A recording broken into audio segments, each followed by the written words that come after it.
Okay. That is, I've really Googled, asked everyone, you are the first Rock Nation management. You first artist on Rock Nation management. I didn't know that. Maybe. No, I swear to God, trust me. Listen, I'm trusting his Googles. Called everyone. Tata, Emery, I don't know what's going on. I'm just listening. Lenny, Did you say Lenny? I want to make sure. Did you say Lenny? I don't know what's happening. Did Lenny tell you that? Let's go. I don't know. Was he? Well, I know. Right, I hit everyone. Whatever. This is what I do. I'm like, I don't know if you know. I'm like kind of good. I know. So some people that you reached out to you hit me. So yeah. Okay. I don't know what you meant by that. Double agents. He said double agents. No. But listen, you are the technically first. It's you and Meek Mill is technically the first Rock Nation management artist. I'm pretty sure. I think I don't know because I know I signed with them early, like before I was even on MMG. So I don't know who they was managing. I think I don't know who was management, who was artist. I know like it was like the Ting Tings. It was like versus Rihanna. I don't know who was what. I didn't know who was what. Right. I just knew that I go to Rich's office. I see Manili. I see Hove. I see Tata, and like then that's OG Juan from time to time. And that's all I really knew. I was really green all this shit though. Right. Because also, he was like the first artist to say, I want to move on. From Rock Nation? Yes. At some point. Wow.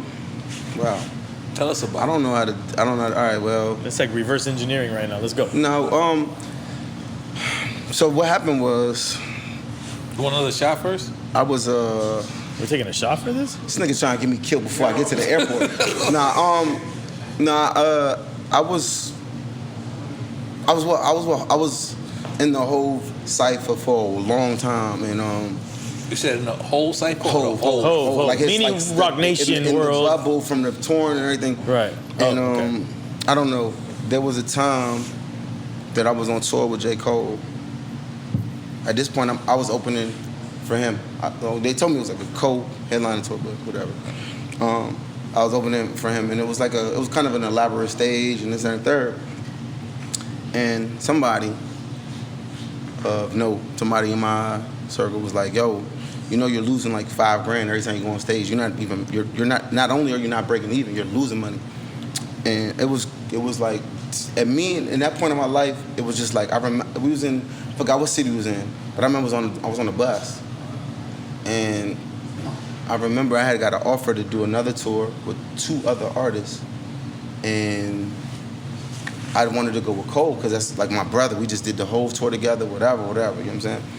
And I remember being like, all right, cool. I'm going to just be like, let me do this tour, you know what I'm saying? With Cole or whatever. So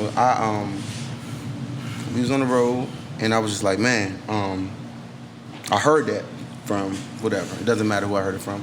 It was somebody that was close to the joint, and they was like, "Yeah, you're losing. What? Exactly. I'm losing. You're losing. He's not even breaking even. Yeah, the shows is sold out, and I just couldn't.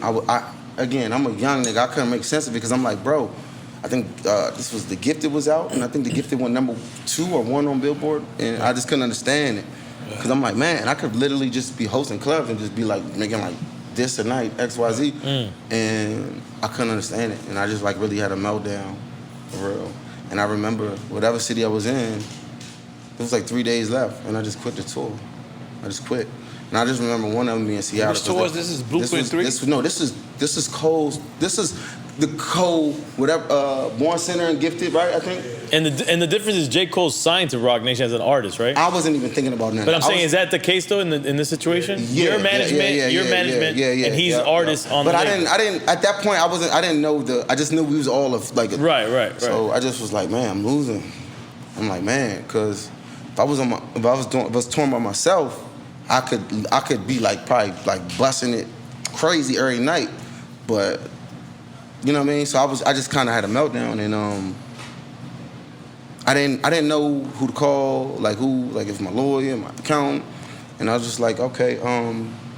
The next day, I called somebody there, and they was like, you get this option or this option, and You know, but it's been all love since. You know, I just wasn't like privy to this fucking music industry shit and how it worked. I just thought that I was like, yo, this many people in the room. I know that this is happening, blah blah blah. But you know, but again, I learned it, and you know, I learned a lot from them. And man, Jay's still my idol for real. He's still my favorite rapper. Still my, you know, last time I talked to him was at when Beyonce was doing her arena tour.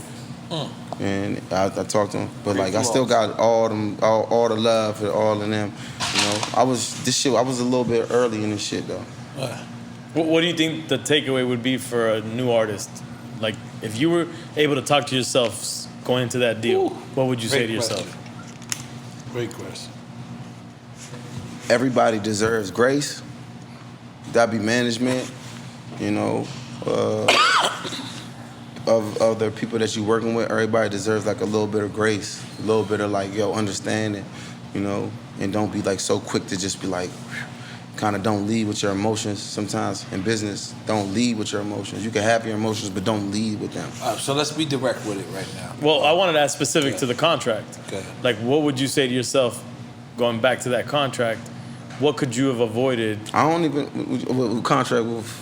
Whatever you weren't getting out of that situation, like was there something contractually? I don't know if maybe my overhead was higher than I thought it was. I didn't really know the game like that. You know, that's just like an oversight by like whoever. You might have done something yourself outside that you didn't even understand that you was going over the budget. Or I just wasn't privy to touring like that. Right. I did spot dates and did my own little small rooms and stuff like that. I didn't know. So we was all young around that time. The people, everybody I was moving with, we was all figuring out the game. Right. None of us was in the industry before. You know what I'm saying?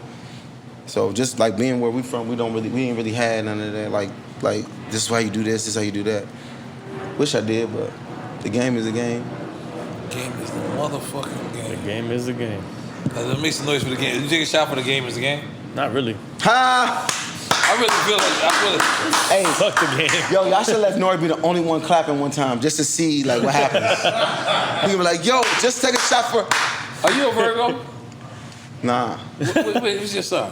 What you trying to get my number or something? This is the part of the podcast where he does astrology. Yeah. I'm a Virgo. Are you? A Virgo? Oh my God. I can tell. There's no way you can tell me I'm a Virgo. First of all, I know that if you did any research, he knows that I'm a Virgo. That's part of the shenanigans. But go on, continue, King. Yo, but also, I'll also. You guys are the same person right now. Also, my first name to apologize. Also, would like to apologize. Oh, that's what your notes told you to do right now? It wasn't in your heart? It's not in your heart, but it's in your phone. It makes a lot of fucking respect. No, it's in my heart and my phone. Respect. What do you apologize for? Because I did not know. As a Virgo, listen, you really got my phone number. So if I offended you when I said that young Chris was around, I'll take a shot for that too. All right. I didn't instruct you to do anything that's apologize. probably Listen, your vice anyways. Wale, no, dead serious. I was kind of trying to make a joke, and I didn't understand how this could. I don't know what you're talking about. So leave it alone. No, I don't know. No, I don't know. If he doesn't know, then just leave it alone. No, I don't know what's happening, but he's apologizing for something that happened. Go for it. Just go for it. Conscious is whooping your ass, right? Just bring it up. Just go do for it. Whatever. I don't know what you. Let's go. Virgo on Virgo. You guys have a moment. He called you, and then he was like, I don't fuck with Nori because he said that young Chris was around. He's writing my raps or some shit like that. And I did not say that. I said when young Chris was around. Leave it alone.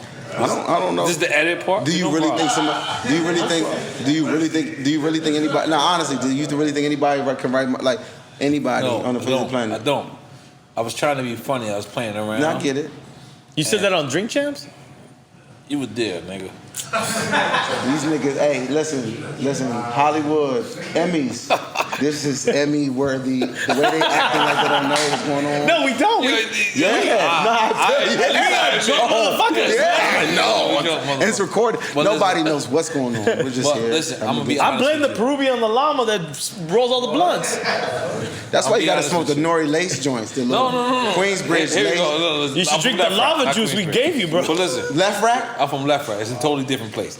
Not Queensbridge. Are we drinking this shot? All right. Shots for. So Doing Wale, what the hustlers do. I'm just a hustler. Hustling with my hustler I'm taking crew. a shot, Wale. I'm just a hustler. Hustler. Salud, hermano. So Wale, Blood money.